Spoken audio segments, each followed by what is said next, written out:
kan program an tan to ma chu bi ma chuanin ei tuna kan resource person nge ron troi tu te no kan tho pui te tho an ya ni MCT tan Dr. C. Moya, he is assistant professor economics department at Columbia and Dr. So then C. Puangi, and he is assistant professor economics department at Mana College. So then tula chuanin the Mizoram Thingtlang Rathina Kantin Bunle Palatan to multi-dimensional poverty index at Atlanta. So it would in Professor Lalje Pui, Head of Department of Economics, Mizoram University, Hirosoma. I'm a sign Mizoram University Economics Department making Chibai, Kabo Chabu. Lalje Pui Kania, Lapui, the Emin Kola, Soka, Hundakisankanin Moabo, Pilapui, Kaniran Timai, Ula, Arimsango, Donani. Ama sabihin Congress Bhavan bawa tu soy tu raming som hi ami tamta som umzo online kaloma mani sipo na biyo min kasya August thakan Dr. Henry han ninon soma amero chu semester full swing line ya university department lian bera head of department hing te kan chela na atam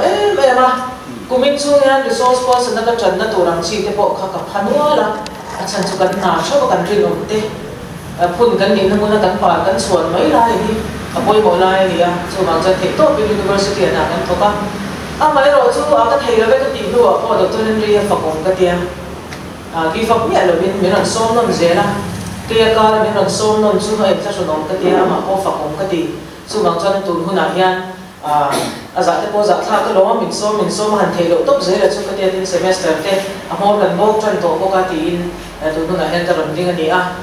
tin congress member senior tak te chibari ka buk chawa congress dina party dina shwai tu ni te tin member re nom tak wana local zong zong te ke ya tu soi te lu lai sa tu re local ba hian along thro ka sui bu chu ni tu nu na tu tam tak ka soi don lo ba ka soi cha zong mot soi don ni chu mei chia te ma son ni ka soi chia ma mai ro chu ka soi cha zong soi tu re local ka ni ro ma Congress Sarkar Mizoram amanga yan ichuan engtian nge Mizoram mason nan ke pe na bo chumiat na thingtlang har sa de din hun choi san hi kan du re nge kila ya kha akaron soi tu mani ti kan soi masadu ni aslai tai chon na mi dit ka da toy te ka da ko be ram sang sang yan kan ve kan quality na din mun hi an zir chiang an ngai poi mo chu an zir chiang na be chan chon policy malak na an nei thina ni chu tiang che chon India rama ko zir chian na sang India rama re theite din mun zir chian na sang kan lo nei to ni amai ro chu India rama te phung bo in ni kha kan nei ho hi te phung chi khat da single dimension kan tia chu mi atang chaw te an ni tam ya ama saber ka sang ka support independence kan nei ma sang ka support som thum pariat chawa Dada by the Roji can check out Kashia, and he can poverty estimate must suffer below Siama. The John Sankas of course of Tule Pariata, National Planning Committee, and Handilea, Kakasumas Chantabos in Chairman Akan Kuneru Kauma, and Nika poverty India, but the Hidden Munzil, Chiamas at Paul and Nia. The John Hudalo Herzela, Sorgar Shangshan in Committee Shangshan the Siamin, Ratina Dimun, India Rama. Din so zela so zing alar zora so sang ni paria sang ni bakwa chawa Tendulkar committee te kan neya ijo sang ni so pakat so pani chawa Rangarajan committee te kan neya khami khang kha India rama chuan poverty din hun kan sir chian na planning commission noi kan nei chu heng data te hin ni kan pem so ka economic science subject debate ro pui do pani kan neya chung te chu Bhagwati versus Senantia Jagdish Bhagwati le amartia sera debate ro pui da mahi kan neya chu them kan soi masala ko ka duan ka lo tong rang thina han soi tu tak tui tak phai cha han lo ri dam chiam thina ka soi chak da le kham don ya Bhagwati a chuan mo khovel mason nei Mizoram te India te ne chu mason le zo tu chuan a thang to sa a ho sa ho bo ka hi ti ho sak na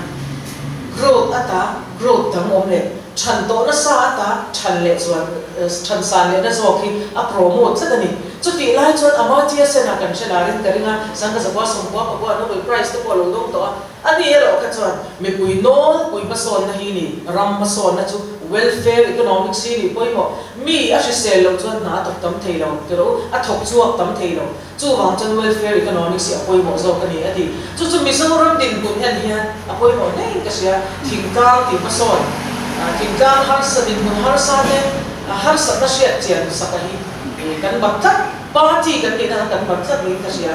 chu kan soi ma sa dua helai data hi lo rin karinga ami kan ron chok chok be mai ya Mizoram BPL poverty in Omzat Planning Commission kan nei ano number study kan kania hey me chung 2011-12 chawa yan avai kan study na below poverty Planning Commission in study ni all India ni Mizoram enga po dimension pakhat te fung chikat lein di bai te an kan consumption na changa te income mo kan consumption na changa mo te ania chung jinga chuan rural chuan ni khata calories sang ni le zali ei phalo chin kha poverty below BPL sun kwa ania khopu ya ro chuan ni khata calories sang ni le za mo ni khata calories sang ni le za ei tur nei lo kha are the anga ta ania ei poverty kan se Mizoram apa kan se la ra BPL chu ti han line na kala poverty line na kala re the na te fung line kha kal ro mai ni an noi la ma zong ta kha below poverty kan ti BPL te chun lo ni tamaya at chunga om te ho kha above poverty chunga om lo ni ta ni ta chon kan mai fo chin chu helai lai na om te hi vulnerable group kan ti china an ve om ka ti chang khasi zo da ni ya an chung ko kha chang khamunan le ya an sha thae be mani chang kha an sha chata bang de cha de dragon fruit an thar chata bang khan an thar chata bang khan poverty line chung lo ma he an ve de ni alai na he an omani masih pun ada orang hera dragon fruit tak intiklai ko thara lo ni lo mo changkha te ko intiklai ko thara lo ni lo sung an thar lo tum kha chuan at nuai khan ta sa thina ni kan sikia me mo chu wang chu vulnerable mi pui then khat kha chu kha din bun lo thon o ma khan achang chon bi pi lan kan u fo ni bi kha kan soi do ni ti chuan poverty Mizoram ma tu na karon soi tum ber message kun rei lo te chunga in ne na soi ka du chu re thei te din mun an tam em ro ni an re thei na tak tak sir chian ni Mizoram in kan nei lo eng tiang tak re thei ne an li kan se lo chu wang chuan ne ma Miss India na ma po poverty alleviation program kan te re thei te choi kan na tu tam tak policy scheme shang kan nei vo in thleng an din mun hian ziaw lam pan thei lo ma an so le po ti fo mai na a so lo group ka dong tho ni ek chu a chan ber ni lang pakhat chu te fung chi khat chu in kan te a ei le na tong ring thei kan ni te re thei lo din mun hi a chiang mo ni te ro chu wang chuan ek chu a chiang zo kin re thei lo din mun hi zir chiang na ka sa ti le so bi pakhat ni kuma kan ne ya ada ta kolek zong te a survey na te a thut zong te Dr. Sila nun mo ya ati vek hian ni a Mizoram kum wa pai oi ngai zo le mami district data kan la a oi ne poi mo ka ti ma chu ka ron soi ani tin census of India kan le chuan sang ni pakhat le sang ni so pakhata khan Mizoram a le goa a che hian thingtang a mi buyan tam zo ka ni India ram mun dang zong so a chuan khong ya mi an tam zo zel thingtang a mi an tam zo zel sorry khong ya mi an tem zo zel se India ram state a ke ni le goa hi khong ya mi chen tam na zo ka ni khong ya mi chen tak tam rual hian kan tam zo te lai thingtang a re thing an tam zo ka ni ti kha kan sei lam tu ti chuan enge ni chu te fung pakhat chu ni lo te fung chu multi pakhat ai tam kung sang dimension thil na tlang sang te na chu enge ni ti kan soi chan do nia multi dimensional poverty index sang ti le so ma khani OPHI Oxford Poverty and Human Development Initiative le United Nations tang ko phian he te fung pakhat chu te fu ya di to lo ve re thei te din mun ti chiang turin kan le lo ba te fung poverty program sang kan nei to kan ya re thei na asiaw lo na chana ko kan he te fung atang chuwa te fung pakhat chuwa lo te wa khan atum asai tum kha chen chin ani mo thingtang ko kala changai fam ko ron siam mong ko ron ti ring kha om so mi alo in ko kom cho ko ron ti non ti ring khan re thei na um bo lo ha khua din mun an ma mo ka kan shia sak ma sak ngai ni chu mi din mun shia ma sa tu chuan sang ti so ma thang kan he multidimensional poverty index kan lo nei chho ta a chu chuan in te phung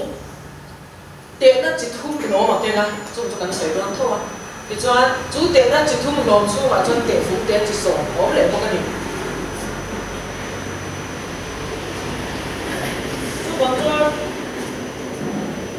human development report ko be kuma machine te mason na te na po he mi sa mi le so pakhat so tang khan I rethi na har sat na te na kan mak chho to India ram te ko ka mak chu ko chu mi so ram kan so to hian India ram chu chang kan so do nia te phung chi te na lian long khu bo ma zirna lam te shisel na lam te ni ti na kan khosak phung te na oma chu mi chu a chan te phung te a joy tu indicator kan ti ta ka so ma tong le bo kan ni kan mo ang hian education mai te pakhat tham ban bok thiam te to te la mai thiam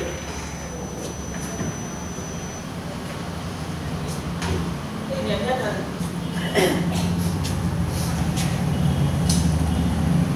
te phung chi so kan ne ya zirna hian en da ila asa to hian te ron na mi zo chung soi ta ila economic sahan mi zo chung ta man da thei lo sam hi oma ma ti chi mi zo chung kan mang do nia ti kya khi kan mu ang hian education kan ne ya education zirna lama eng tiam tak re thei nge an ni en na a en tir tu a te funga chuan years of schooling school kum som chin kha chu kwa khan kum som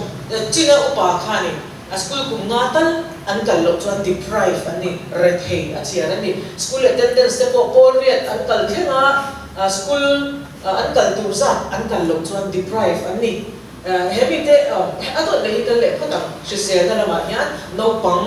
kan survey ma kum nga no pang thi ka chung ko chuan an om chuan khami a khan an har sak te ani ti chuan nutrition a hian nutrition kan ti hian no pang chok hi kan lo mi kha nge nutrition kan ti hian kan savai min huam ki kum som sari chin tu po ma tha an kum mila an ri lova an kum mila an san zo nge ni an san lo chuan an ni kha nutrition ka chaman ni mo kum phu lo cher te kum phu lo wa chan thu de ho kha nutrition la cham an ni ti chuan living standard ni ti na kan nun phung pa ngai te phunga khian electric supply name power supply name in thia na thiang ni man name in thia na kha an lo nei ani poi na ma ai na thasha tem emo a chung ka that khat da nen thanom u nau te nen in song in wa in drum te lo ni em ti te tin tui thiang rim in tur hi an in a changa kilometer sorry minute som panga akala kan om tur ani an lo le lam nen minute som panga ka kwa ka han mi khaula Mizoram constituency tan le zong zong te hanen ula tui thiang rim kha an in a changa minute som panga ala to an nei lo chuan deprive rethe mo MPI rethe multidimensional poverty rethe ye chiara ni chuan aduk ya he flooring chua ta he nang chua ngen man da chua ngen man thing nge le chua ti kha lo ni le a tin anwa ya hian erong bol na ngen man ka chu kwa khan he kerosene stove an mang nge ni a gas pa nga yan mang nge ni a thing an to thin ni ne mo chon asset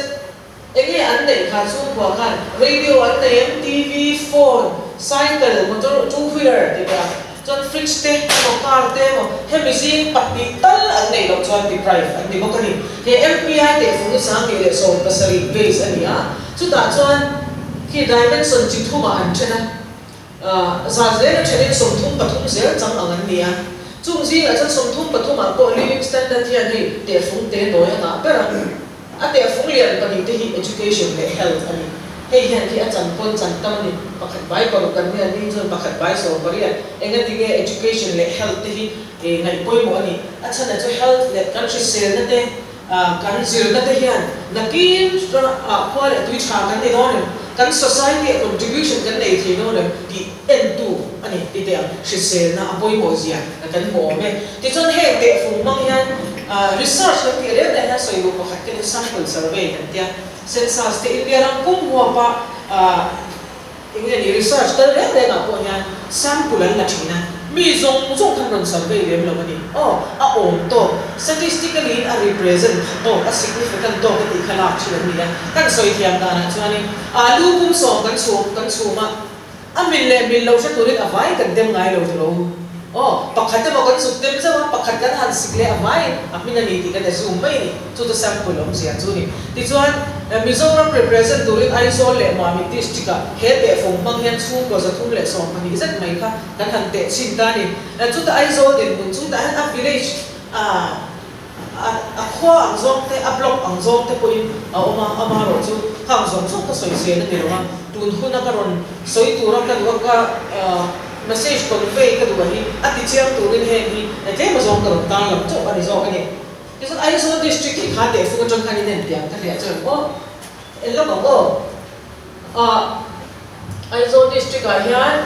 years of schooling chuan mi har sat na ka za ba sa na lo te ta ila kha za har sat na kan som baru point panga lai ma lo contribute to years of schooling education te kan san view ro hian kum nga em po ma ni dam chung kuma school kan lo kham I saw thing tang huwa hian I saw town and cities lo so ani chu cả khan ri nói tập in kan lo la pia mani ti mai tia tu 33% chin ti kha ni 33% che wan cha chu 33% of education at the years of schooling school kan mong lo khan an ra thi na kan ri ta kin lo contribute na mani adang school attendance ki chu nian ta ti chon health a hian ve om da tu nutrition de lo lang ta ni rin ai takin engle ina kan tlak cham na kha ai zo district ni ka sai long kai ka thingkang ka sai lo sai ha thingkang kan sai lo ai district lian be khopui nai be si thingkang la kan kumbu palam te thalai te nutrition a kan rin a ta ke rakhe na kha alo la na sa ni chu kan cha ya be nutrition a kan rakhe na kha alo la na sa ni chu som thum ka thuma khan chim tu ra khan ki som di pani lai kha health nutrition ki a contribute ko thum ai na sang nei ni thum ai an lo sa ni pe chun multi-dimensionally poor kan lo ni ta rathe ani thum ai an lo ni amani ko sun ko enga mo sa khabi a kan rathe har sa na ki chan mortality te ko ni thong chu khan anom tho ni ti kha ala ngani ai zo la cho electricity a power supply ne lo ta kom lo wa kan chia tan kan ai zo district rural ani ti chuan kan han en bang bang tui te le sanitation na ma te ko ani hi an chan ni ate view walin hi tan bang ti sen bi cooking fuel rong bol na la thing mang hi kan lo na tam khop mai thing tang hun sok sok en ka chin ka ring a chen chuan gas kan nei ve tho an bang lem lo wa hei mu no yang deuh hian an banga so han chung seu na bang ta chu ma na mei thu kan ti thing to ai kan lo la mang na se le ba environment ang zo ang hong bo om thei nge o me amaro kha chu ka topic ani lo ba na chu wang chan rin ai takin khopui ber district chu ma thingkang te po hian enge ni thing to kan lo la ma ni chu kan re thei na so re thei ro ba kan re thei zual na so na kha zir na ko ma kan lo la rin ai takin Mizoram literacy a pani na pathum na kan ni lai years of schooling can rin ai ta ken rathei na alo la contribute te ma chu tiang ba ken ei rong bol na te tin nutrition na te ko ani chu hi na kina rot na tura a rot na turo chi chu ka soi thoba ti hian kan to pata chu ani ai chu na chunga ru ro la che som song atanga pi som ni pariat te hi ne te fu ma changa te khan MPI rathei MPI banga be rathei an lo ni ta chung jinga pani point pani percent te phi chu rathei zo tak tak kham an la ni ti chuan chu rathei jinga 26 point something point pani te chu rathei dan sia om bodare anni ti chuan ai zola rural la cheng ta soi rural zere kha cheng somsari pakhat point baruk te chu MPI rathei lo nan por kan lo ni ta ni ama ero chu chung jinga som ni te ro chu din bul lau thon om MPI noi ka lu be thena chin lo ko poverty line ka soi kha helai line dia kal phea khan ai zo thing tlang mi som ni te chu an omani enga mo hote awanga BPL ni mai thei din na ting ran chung kwa kha 20% lai an lo omani so ma mi district in vele te kha te fum ve ka ma mi district tu tin na lo lang ve ta chu ta ko years of schooling hian rathei na hian alo contribute sang ve tho ani rin ai takin an rathei na ma khan alo tam ve ni chu tin health big an tai la ka ti sen so de hi kan highlight ala anasa zual de ba ka ngai som hi pani hi nutrition te ko Aizol le mami tenga tinga in thanan ti chang Aizol district ma so mo mami klema district ma fum de wa kha everything pani hi kan han thangani ti chon som bi pani lai lo contribute thon cooking fuel a ki chon Aizol district ai under the na a contribute ne mani som thum pathum chin a pet pe chon in an han sabiao ti na an ya tha ti chi chok pe kan hi wang khan standard of living a pe chon som li per point ba nga he ka ko mami chu lo nyam thong mai tha 2.5 ani tin ki try mortality kan ti tu 10.5 ani anum thum kha mi zo na chung ka tam takin an fa ta gung ngal ta chung ka an chan tho li ti kha kan chede lo nia so cooking fuel la te nutrition ta chu Aizol thingkang mami thingkang mi zo ra thingkang khwa te hi kan re thei just zone sang sang kan re thei zo na chu ei le in sak cham pian no pang ku mu palam te po kan kun mila kan ri tan du anga rit lo te kan san zong tu anga sang lo te kan tam ai le kan tha cham ti te chuan ei rong bol na mi zo ram thingkang ko ya ning kal fo in karing thinga ei rong bol an tam ani ti te kan han sha thar le ni chu it's an education at the kan sang kan ti viau wal yan school kal to lo kan lo thne viau ni Iswan mami ta po yan chu mami thingkang po za som thum panga po pali zel te hi MPI he te fu manga le thing an lo ni ta chu ta tanga po pali pe chu le thei zual tak an lo ni ti chuan som thum pakhat te ro chu le thei dan sia an lo ni ta chuan rural mami ta che ha hianin 64.60 MPI le thei lo an nia chung zin na 16.6 te ro tin nun lo thon na chin na ka soi chang chon BPL na kamai the yang chi kha an ra ni ni puilai chon vur ten lo zuara an lo in shan ve the an chu po in vur an sia man zuara an ei le te kon mu ve ama ra chu thasi ka lo ni vur sha thei to si lo khatiang huna kha BPL lai na khan an lo ta khale the ni khatiang chi kha MPI Mizoram na pum huap tu ra chu sampul kan la ka ni chu Aizol le mami khian Mizoram represent ni kan chia ta district lian pariat te le athar te pathum te ne ti chuan hi Mizoram puma kha MPI manga karon kat shota ate de village wise block wise ti te po engim data on ta ma ro chu voi te karon soi tu ber te ti chiang to le ne karon manga ni head count ratio mimbara de thei chung kwa ra thei om sa ta kha 31.5 lo in ta sela intensity kan ti chuan kha an re thei na zone an re thei na sat ta na arong ti na chu chu kha tu nai thung ko point pali ani ti chuan apung pura he MPI re thei ki Mizoram so pani point pali he te fu mangin Mizoram thingthang ko he MPI re thei so pani point pali an omani ti chuan in India ram ko he ani chu 2011-12 kuro ma khal poverty estimate na kan nei zom tamia lawa calorie sang ti zali rural urban asang hi za ti te ko kan ring tangar no mai ni ti chan ni ti ayo ka lo pia nga planning commission an tom lu khan ni kum khan in India ram kon khoi nge single dimension chama kan lo te hi alo dik lo ni hi no MPI mang hian khoi nge ite ve ang ti in MPI mang in India ram kum kwa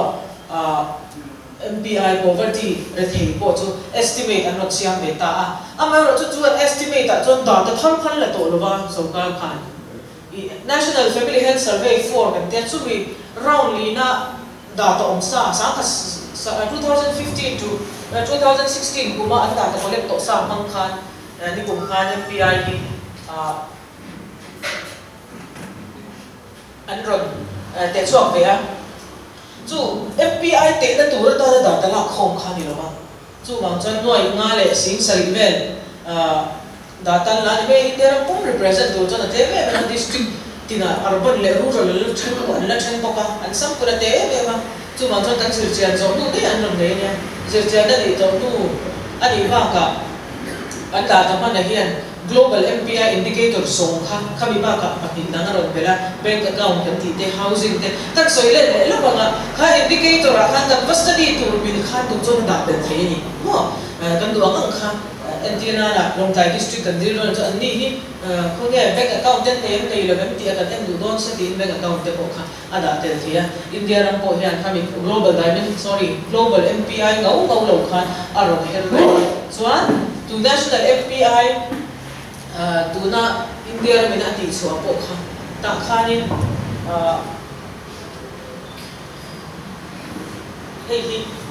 hei India na kum din muna aron ti so khani ano November kha han tuna ai ta po yan hei cooking fuel de askor sa piang yan an har satna na sa di na ama kudam tam kha an na thei di na ni chu ma chan India ram po ma po te phung som ba ka ni chu hi housing te bank account te ron da te la heta chan dia kan han en po yan ni cooking fuel te kan sa nutrition te po kan kan re thei na an sa ti la kan soi swa rom lo ke tun hu na yan he MPI te phung sang man tuka chiang hi om no win ka sia achan chu party political party kan dia sarkar na siam tur kan dia tu sarkar na siam tu chon engtin nge kan zoram mi pui te hian anol pui ma kan son the welfare kan ta pa sa ngai ka dia chu mang chon policy in siam huna po chu te phung onge ni choi phung pakhat ta man ni ka du tak sat sat thei te dong kai mo tun huna hian ai zol chok hi thamila ma son na ni lawa ai zol han kong chong titin re nei na kon tina wifi po da ma ila chong te power supply an nei lo ren chuan ma son na khing mai ni mo chu bang chuan inclusive development kan ti thina khuap zo ma son na voi ni han ka ban chok hi thang se pina pui chu chang thane mai ni ti ho lo tero a viral khai ta ka chan khan chang cha ka ni chu ni khuap zo ma son na chu khuap zo ma son na nei tur chu ni thing ka ke le thing na shia chia du va promise ringot lo in enge an mamo engzon an har sat na zon khan engang en de thei ber di kha va shia chia ni la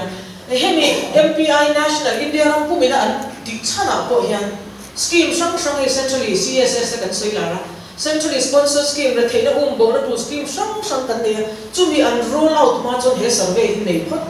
a ground reality enge India ram din hun sachia photanga chumi mila policy an siam thina turi MPI hin ta so tiang che chon Congress party bo ya he je theite tin mun hi district wise survey ni a constituency ang zone kan thanang nge zir chia ni la an mamom na zone che khan vote te po mu tam thei ka ringa sin te chan chu voi na karon kan ni soi zom zela India hi toi te kan ron ta ve shim ani isa India la ma ante funga chan Mizoram ma hian du na kan 4.6% bel over MPI re thei India ram chang chuan omang in ron su dani amaro chu ka soi ta kan an sample te ema an sample la ka kha MPI study na tu la ka ni lo ba sang ni som panga som ro kami an lo man to ani mang khan 4.6 again an ron da ani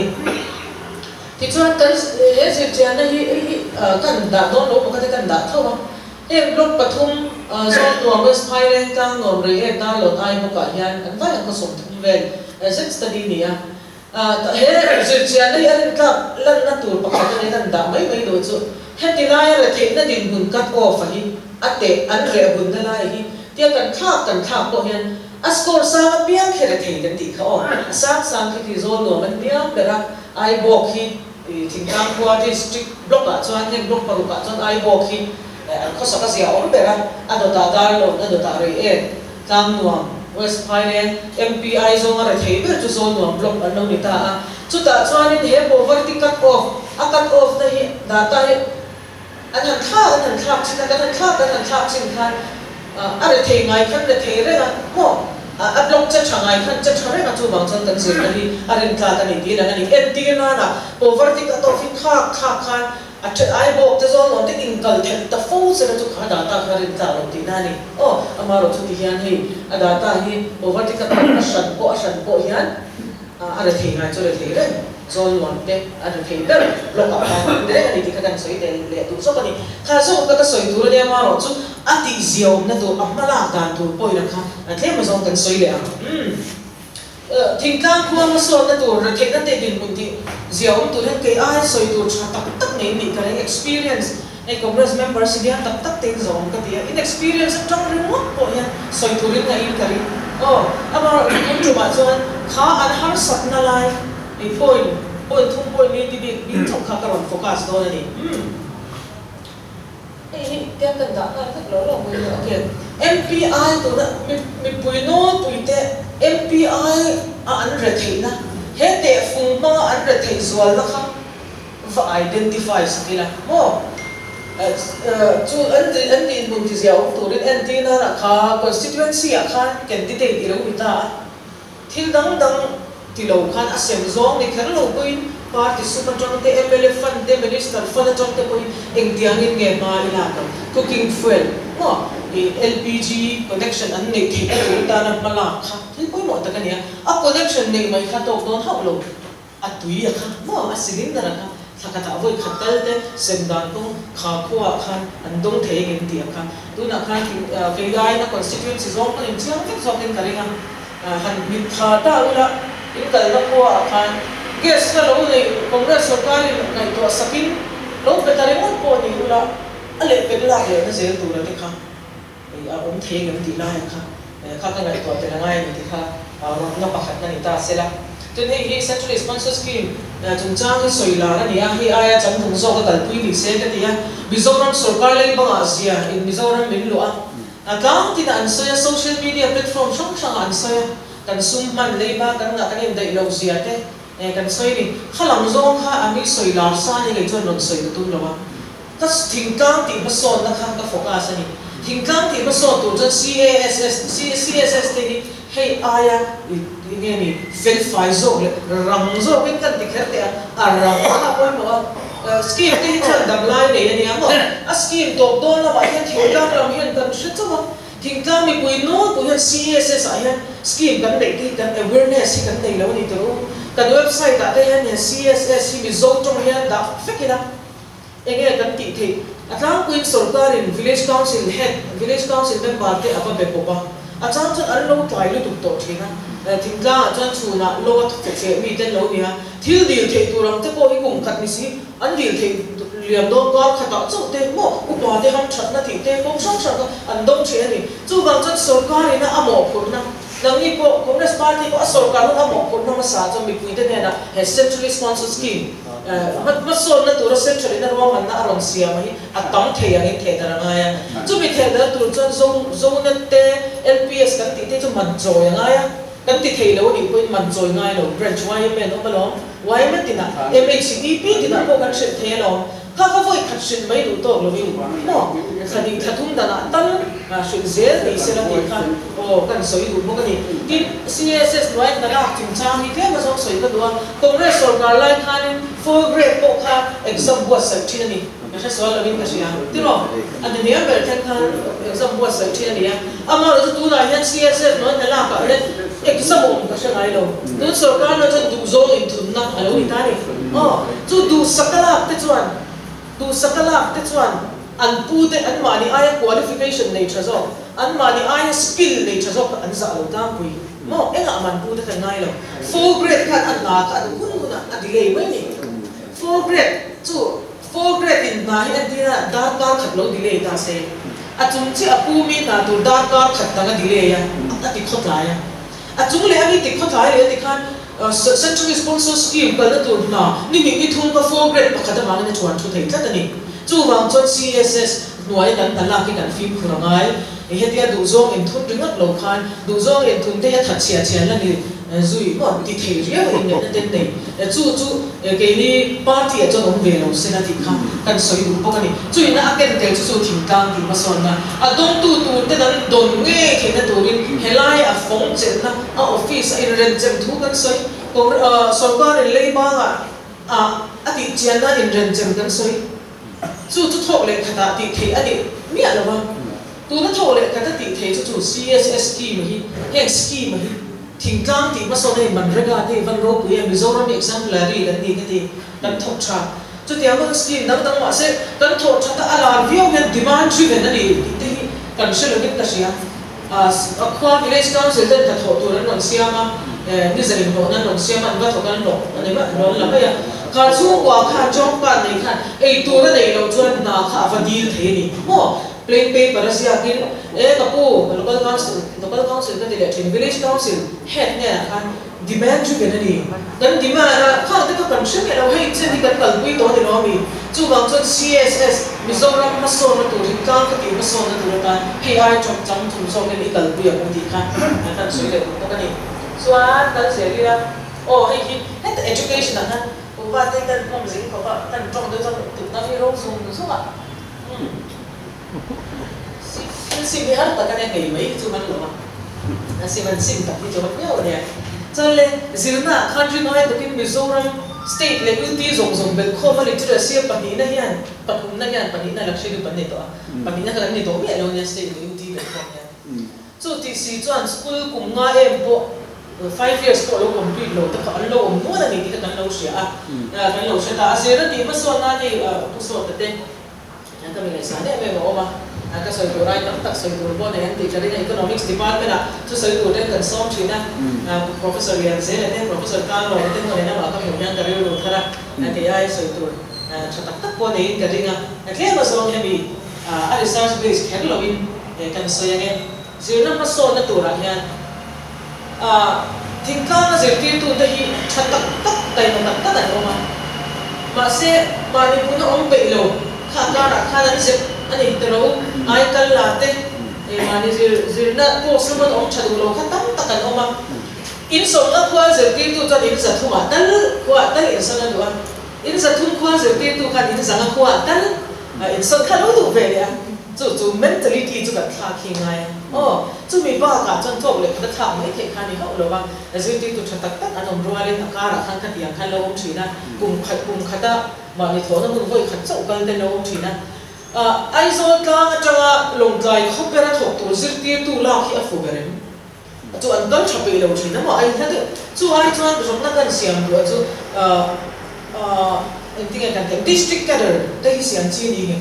longkai thok tu chu longkai district a khan la ni ta mai sela ma mi ta thok tu chu ma mi district a an no le ti chu sarkar lai pui tu mi ta se te ni Nagaland model te po kan na ya VEC and the village education committee and dina kha kwa kan khua thok tu ra ta chuan kan khua khan local council village council chairman te YM president MHEP kan khua ko shantina upamin te khan ho khan village education committee din sela anni khan an khua ta khan zirti tu la se la ban po ban thei se na mo thok thamai lo chu ban thei se lo chu sarkar e tum ta se ti ta kha tu na kan ron na karon ne to pa soi ho tu po mi karon da in vai kan soi ho the tu ri chu me soi ho tu ra ko chu hi karon da te ni district ka dar sia mi thamai em nge ni a village education committee dina longkai khopera thok tu cha mani khwa ge thok ta chu long thamai zo ma na mo e zirti tu kal ngai lo re te MZP te MSU te pan ma lak thin kha teachers day wish chen khat zirti tu te wish chen khat ka chiar ban kan veza wo in ni zirti tu te ni chi bai ule ai kal la te ti lo ti te dia khan chu bang chan thing tang ka ti ma so na tu ra tan education poi mo na alu langa tu mi education poi mo na education ma so tu chan zirna in kan thom that poi mo ni tu na hian MBSC hian ni na YouTube sai da hian ni Paul som ka som pani hi mathematics le science lecture hi mi zo tong ka kiran pe tha hi ka tik khapa an zir lai du lesson zong so MBSC kan ko bara chu thing ka threat ka ta tia mi soi mi ka tang ka share ta chuan maths le science teacher nei lo na te nei thak lo na mun te chuan an zir ti tu subject an zir ti tu khan ka YouTube ba khan khami lecture video kha an zir lai te NT ran tia chu MBSC hian a thok thabiao in ta sia ma se chu kala du khop lo pakhat kan du bela chu apoi mo la chu pol khata tang pol ria thi nia a bul chu ta hi chu ma cha MBSC ko hian pol khata tang pol ria te hi tu na pol ko tang pol som pani mo atiang che ya da thei se ka ma ti ai zo la chu tu tha thiam tak tak an oma he ho te ta nya thing ka ma kil khor bera pa YouTube te kan no access ke tek to an lo kan ti na nen pol khata tang pol ria chu Congress Party education nam chang tu te ko min karing in sem vekin karing chu nga te chon ron na ani chu ma kan so nan kan zak vai ko so pa so na inclusive development kan nei na so he na china nutrition kha le in nam kha kan soi le anga mi hey national nutrition mission ti te chu kan da la nga be sia te now pai ta no pangte awama portion abhiyan te to kan soi lara September tha po India Mizoram po district shang portion abhiyan te awareness campaign te ni ei tu than tong thina campaign te kan neya mo se soi ma ina lo por ro ti na por thei lo kan ku ta han chu ngai ro nang kha tu tu na chang ni thum chu na lo por re ro te ri ti na ege hom sia ma awareness rice kan camping kan nei kan soi ma se kan puta adong tu puta khan cho kan thene chumi atan chon ni abikin zirlai tan midday meal scheme te poi mo em ICD angan wadi kan ti thona do nang chi te he te kan sarkar a en puim an sem ti ringot khani lo eng ange sem a nutrition a omen mo calories intake zo so ko kha an dong pai ela tinge kum upalam mizoram thingkang ko ni trong ngôi đầu ni đầu sẽ chiến tắc tắc tê ho ăn khang ho bảo ho big ta ta khan tiền ta khao thầy lo mi national mission kan nei food security act ta kan nei với này cái tiếng Mizoram thỉnh cang có thể thấy này nutrition như là bằng lăn chú tích chú bảo cho đánh thọ tuổi đánh thọ tộc đầu tiên là cái này chú bảo cho thỉnh cang qua tích sẽ tuổi cho chú tiền nó policy song song cái này thế scheme song song cái này ắt tất cả cái mà ngay này ắt tất ram sẽ thì ngay cái này thu rốt đi tất tất vật liệu ngay cho mà chú bảo khăn này mà mọi em đi đánh này thành tỷ mấy cái tùy theo những làm của anh em hành tiệm ấy thế, các anh chị đã ground reality, grassroots thế, chúng mình cần cần biết chuyện vàng cho nên bao nhiêu cái số thế, mình bùi nón bùi dâu ram mà số nó tuổi cần cần biết là, hết tại chúng à, chỉ bảo cần chuối nha, anh mà ní là mình chỉ ở mồm mà, cái ní là mà cần để thấy gì, cái ní là mình chụp, ní khát chụp bôi thùng bạc bôi bôi cái này đâu lại, chúng làm cho một tô chỉ tìm ra, anh này thôi. Khơi lai mà dân cần xem thì hàng ngày này thì tôi làm trước có bên cái xem xây dựng chuyện là nhà lại thì cho rong nó đang đi tổ nó thì tôi em sẽ các xây bên tôi có mấy thì cho lấy ba cái mà gì cần xe tôi nó cần mình làm lấy ba là ra chúng mình thì xe ông tôi cho nên cái OEM thì office expenditure thì khác nhỉ so cái này office real born na shim ti tlang niam to kan soi chi chuaya poi mo zo chu thar chwa tamani na china bu rim puya na ron soi pex ron soi kan ka ron den so ka production kan ti sana ngai zia chu cha ron soi ka chu chu ina ka ron ken pakhat ni kan GSDP mizoram ina kan thar chwa gross domestic product atam allen ni lova a data ni lova a ta kan thar chwa hi ngai ni chu ta chwa ni specialization skill te kan nei ngai na sana so specialization skill kan soi zal do le kan kan da to specialization skill kan nei thina darjeeling khwa thingpui mal tu peter kum som ruk mi chuan thingpui hi mi khata mizo en ping som thingpui na kha mal thei dia na mo chuan ai so la kangwa tha sakpa ngai kum som hi pakhat tangwa mani to ka thatlai tak khan zukmal ve se nileng khan em ping nga ko mal thei do mi Darjeeling Peter kan ti khan tong moi lo thelo milo ngai sa lo ko upa kum som ruk ka chon so ma ma thei again chan a lo ti chang to specialize a lo ni to kha ti thana dam kho so anan a lo specialize wi to ba khan ni khata em so ni chu kum som sari ni ban an man zung mai ni ma se ti ni bia te tlang fa thi wi wan om na po ni se ai so ko tlang fa pon em ping som po ta chu akya ma nan ta lo skill nei lo a specialize ta lo chu wang chuan thar chua tam kan go ni chuan specialize kan nei kan ni ngai skill kan ne thiam thil kan ne BA MA PhD ni ko thi to lo thiam na kan nei kat lo kan education system an chu thiam na chu om tat lo ni chu kwa poi mo kan phulin ka sia ma ni chu injirti na chu cha ma te po fa te thiam tu ra zirti ra kha mo chu kan production kan san thei na tan ram lei ba te din ti zia om tu ra GSDP san thei na tu chuan mi mal chu kwa thalai Congress Party Youth Congress te hian eng tin nge Mizoram no thalai te ne na skill a import thei eng training hi nge kon ta bia te khwa le champhai ina an skill ma moi nang lo mai thei mo chu chu ta ko kala ran sai don tho chu wang chan ta kha ka chu du to skill specialize kan nei kan specialize lo ba hian ba kan chon thei ra ba thar chua tam hi kan ma ba le Mizoram khai chua no chuna ni kan thei ange kan thar chu Mizoram chia to chani localization ka ron dia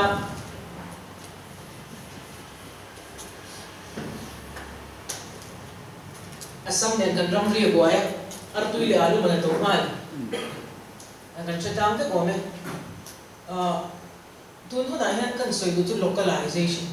example tam tak zinga artui le alu kan thanga anni atak to zela artui le alu zo kan in top del ve thi ni mo i lokala chu tak chu nya mi ram dang ta kan thon chuak thei lo koi kan ei kan chu kan thar thei chu da cho nei tu da vai mim chi te po vai bel se thum som ko pa ni man huan an sem ring ta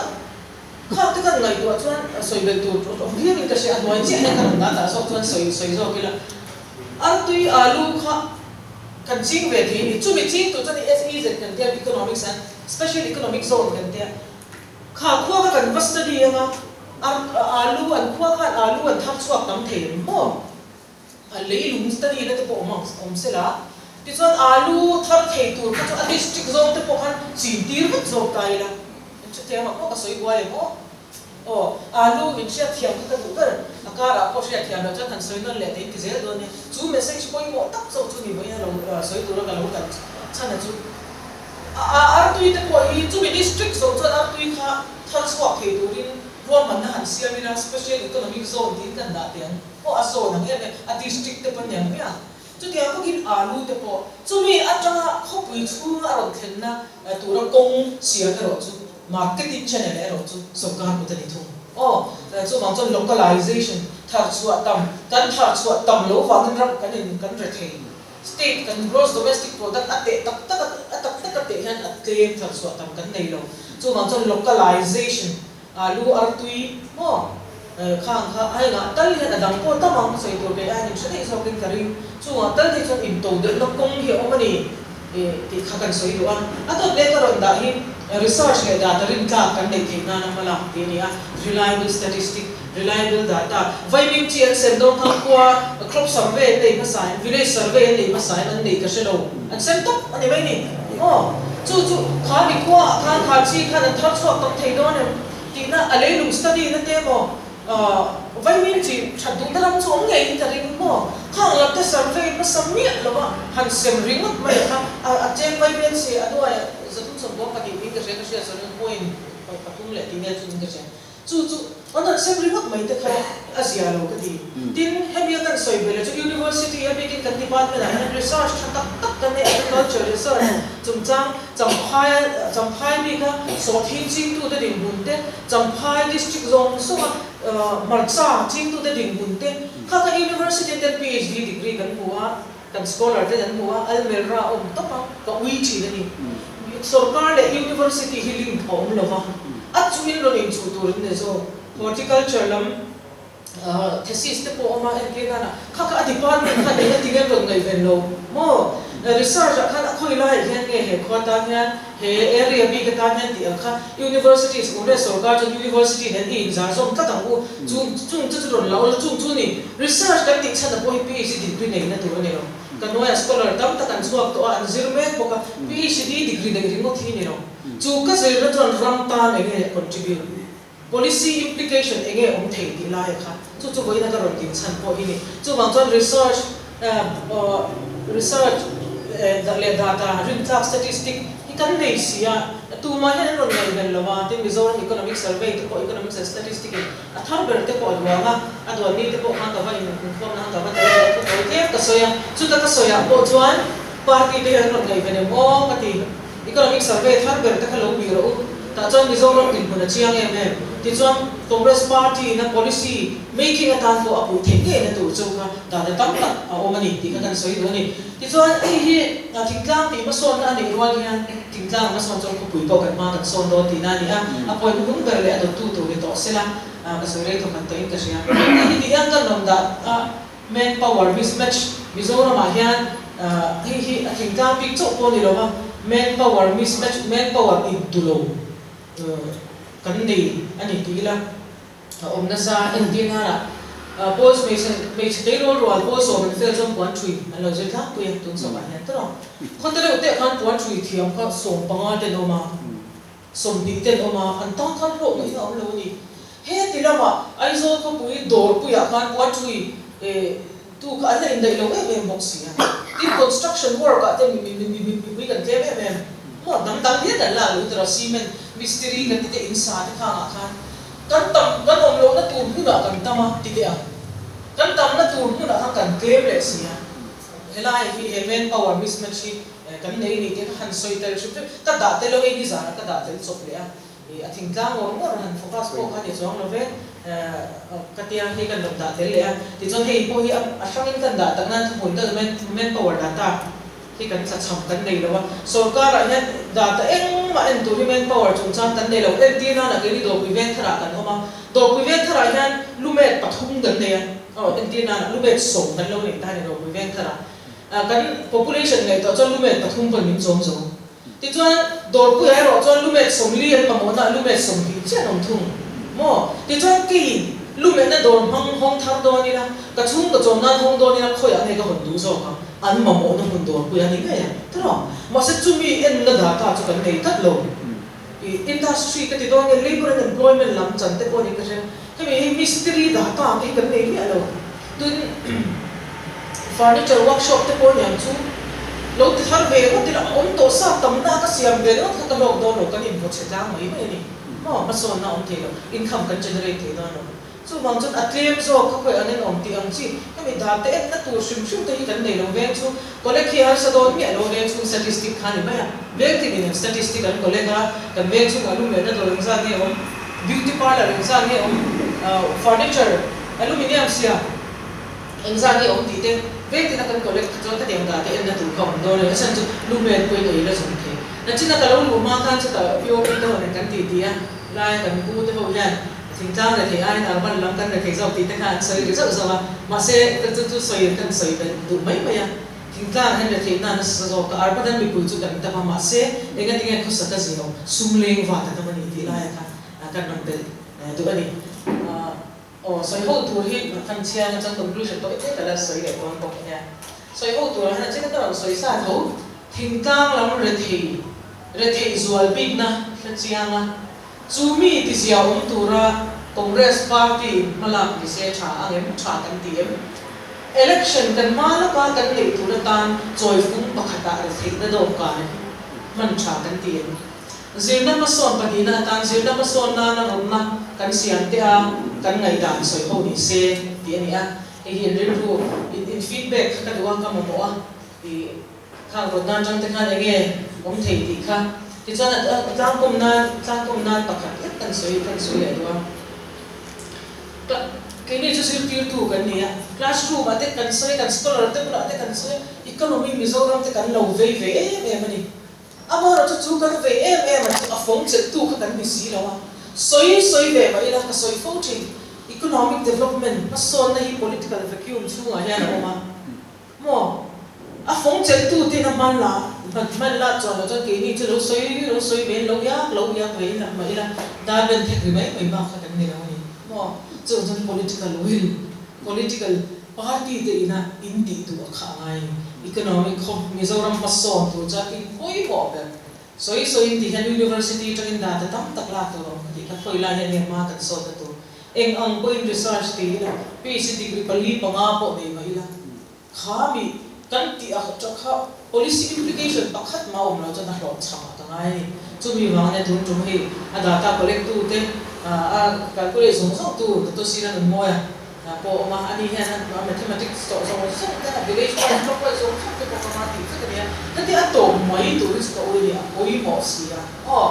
ti chona to para kan soi no chu eng po ti ira ma son na kan ram ma son na tu hian magic tiang hi om lo ni magic tiang chu kan en thina movies ate TV ate an vai pa enga tero an vai le pa sena voi ka dan vai a kor ha te tha ka khatiang magic tiang kha ma son na en om ve lo ni ke ni jo thorim na ne tai ma ma ne chu ma son na chu kan lo chu a ne ka duwa in zawai chu a long thu ka soi congress party na ne lo se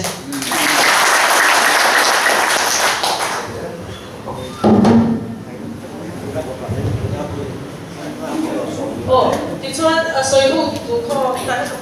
ti da so ni na ka chu chu lu an soi tu ti ta na ti da ko de ko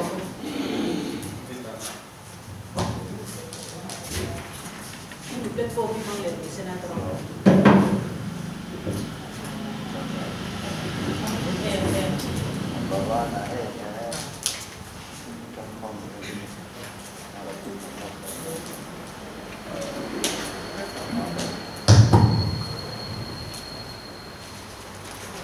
Oh, this one China is here. Tura, Rodhante in education. They all come.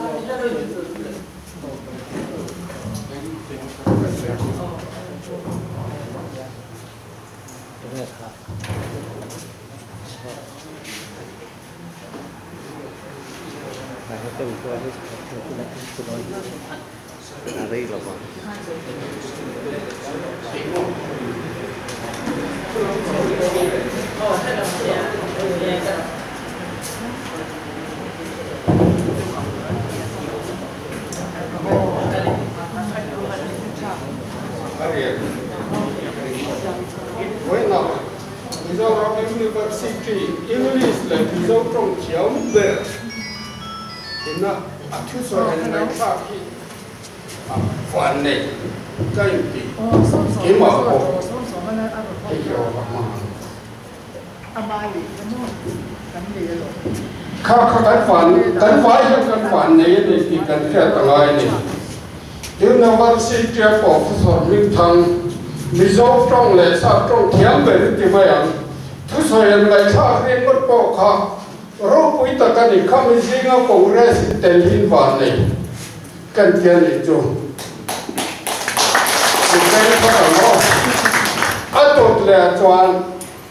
colonial rule là khan India ramalo này tu ta chứ the Indian farmers are born in debt, live in debt, die in debt tiền này India ramalo này tu thinh cang này ta chứ lấy bớt sai năn piao mà lấy bay năn nu mà lấy bay năn thi thì country thì số năn chọn India mình ta lâu này tu our farmers thì giáp tu khăn giáp này chú vàng chọn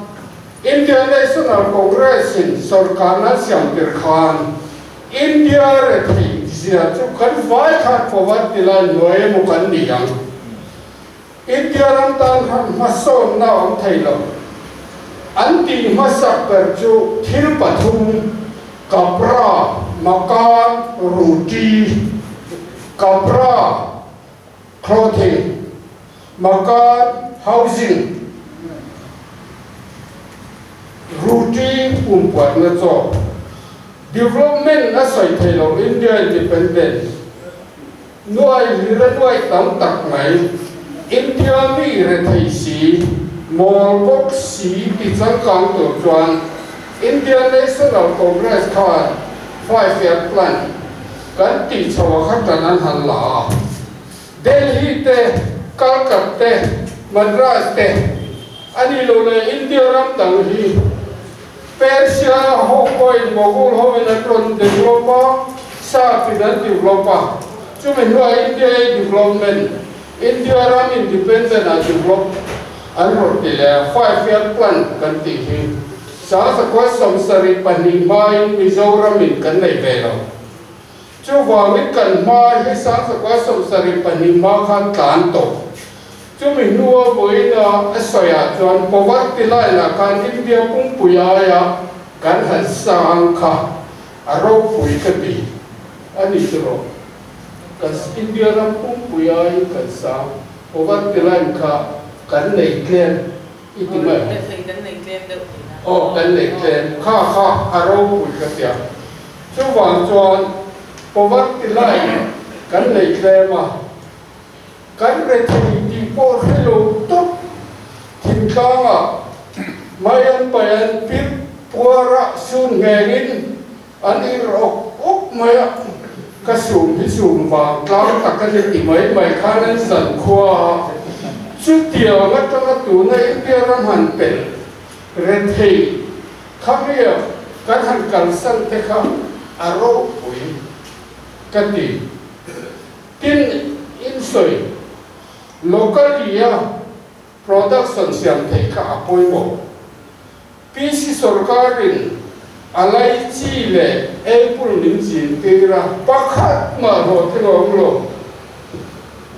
puhola sarkarin tung nin chin tir le tung cho chadu ma se tung ai zong kan om lo tu na hen sa to pa le te pa le ma min han sir tir le Thil lo tu lir sarkar ni zirtir zel sarkar na soi moi vak to hi chu ti lo reng tu tiang ya chu asan chu kan sarkar song song in PC noi zali song ria lai sen in ei pung le alai chi min chi ti ra pakhat ma chung kwai to de lo chu mi do ta tung soi mo tu rin pu zual tha ma pu lian so man roya tung chat tu zia azar le la min de yen kalanga le la ma Switzerland in Zealand ya pu zual tha wan tung soi mo tu an pi pa minister pu lian so ma kha fa ka pu lian so ma hi han en chon te tak te fa hai tiat met ni ya mà sẽ cái chúng cùi khăn hiền nó thua khi nó khát tân yên tân lẩu êm mà thì khăn cái này phật nhiều mà chú nào mà sấy lệ tân tổ chú bán sầu cá thì nó sấy mồi vóc tổ thì chú tì lộ rén chuẩn chuẩn ơi rồi chú ông ta này in sấy trong khăn alu tê palva tê acha tì cân xiên dragon fruit te ani lo le a sao na phot chang lo khoi thei te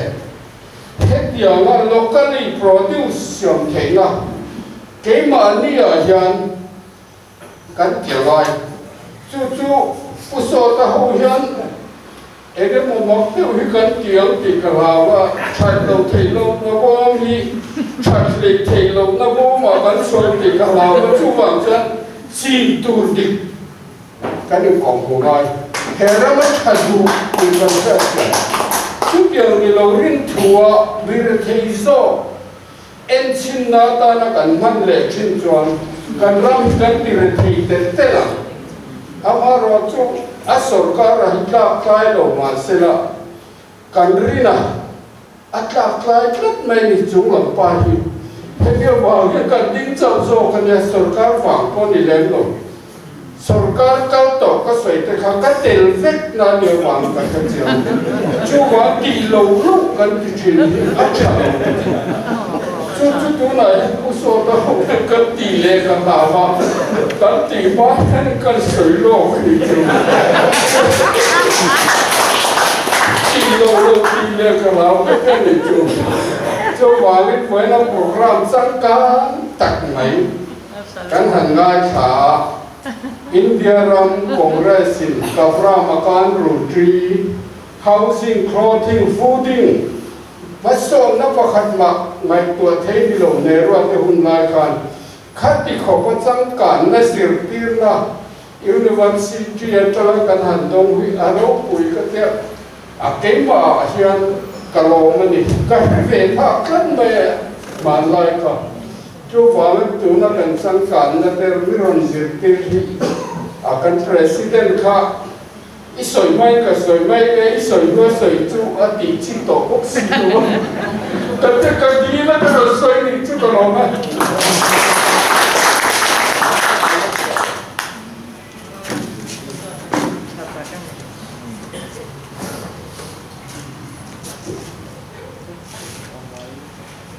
อ๋อพวงเฮนรี่ตัวเฮนรี่ถ้าเตรียมเรียบรวมนะไม่เสียบางเรียนส่วนมันน้องตัดเลือดเตรียมปุ่นชาที่สองเรียนตัดแต่ขาดกันในหลายหลงคุณว่าคุณมาพบกันในหลายหลงคือบางเรียนเรียนรวดนั้นจะตัดไม่ไอ้ที่ซีเรามันจะหาเสียมพีหล่อมากจึงให้เราก็เตียนกันง่ายทำบุญกันเนี่ย Professor เขียนวิวธุรกิจค่ะตัวตามก็เชียนอินกับเดียเกี่ยวกับอินจะเชียนขอบะตาเชียนอินกับอะไรกันที่เราตรงอินเปลี่ยนว่าถ้ากินเสียถ้ากินอะไรใช้คุณต่อยตะการะส่วนอินเราก็ครอบเราต้องตะคุยตัดตะการกันรินกันรินเวลาเย็นสกีนี่เว้น November ni som di ponga helai local ti tu sang dei lo ba local kan ni lo wa kan ram kan mi pui te an de thei na ta chan chuak tu ra local kan nia chu kan politics som chana ni ti kha te non le tha ko kila a trai ta bia tin professor Get with the assistant professor, boy at the assistant professor. Dogi, với hun thằng tục bị nó về gì, cái đi rất quan đây, ông thủy mà xây in, rất quan trọng đấy, đâu phải là program đấy thì không có thể phải là in, program mà làm đến tuổi gần bị sòng, thế là in nó thì lo khác cho, thổi mấy, lo mà. Wangin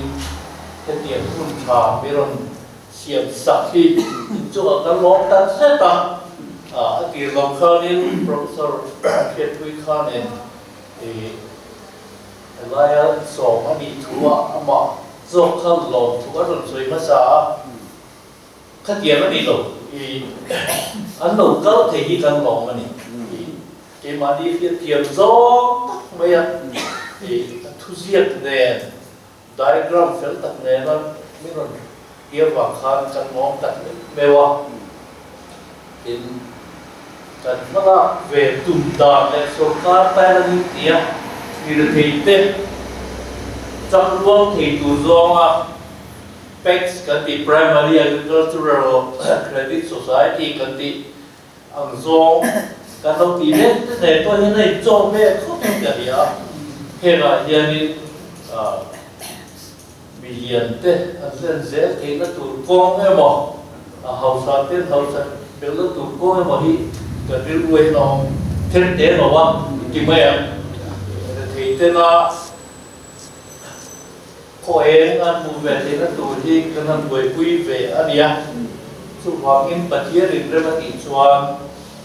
là chúng ta đi xong đi bắt tụi mình sản xuất ra mọi viên sarkar nghe như chủ cần kia đi cần cha có đi phát lộ chủ như cần bị về đi cái gì cần đi mua tiền đó là gì à cần sarkar chấp chủ để họ đi chú với nó đầu tư tự nhiên còn các mũi là trang thật là ra xuống xuống nhìn thấy có cần sao về đó mà tôi phải được thấy có cần này về nó cần tiền về rồi thì cần tiền sao lại chú kan MLA te kan minister te ko nan lo ba ki ma mo lo sengin chu ba zong bok lo sengin rồi thì nó mong hiền rồi thì te kan pui chuak thì do chau kan ti ve a chu wa ngin với la in lo kan hiền kan lo rin ru kan tu pui be pakhat thi mi ron sai ani trong kam kan ma nga hi ron sai fu ta in ke ya kalau kan sekali itu kan lokal seta kan dalam soal thì làm châu đặc sự hiện việc cái bên làm đầu đó rất sao là hay của mình chú em đã chọn các loại Christmas cái năm mang lại về thế em làm cần chi đó chọn các chia lấy bắt tạm cái chú cái thành về thì mấy Christmas break cả chuan cái đó mấy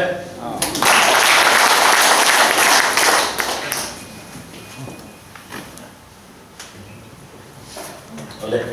kita cuanen di dalam program ini lo di tanah lo di tanah di mereka presiden Sri Lankanen di mulai exam tentang cuaca di MCQ lah mak cuanen kan pet nak berapa dan anak ini boy video kita pos ya China asal itu HOD head itu itu kami tu kan cuci kara laya kan bui kan long tak sana ni kan soal nak tu kan itu top ni lah kalau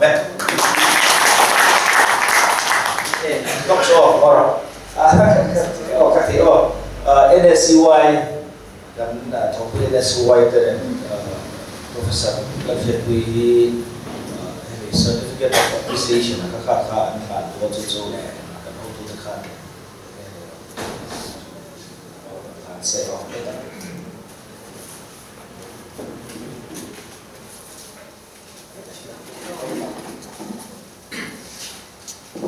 tan mai susi ka chhe ko nga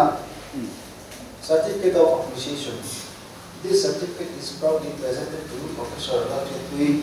Head of Department Economics, Mizoram University, for paper and PowerPoint presentation.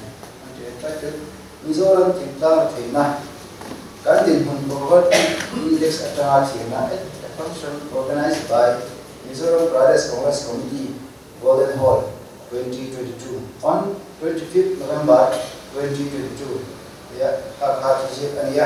and where Yan R.P. Ramaswamy, President, NSUI, signing.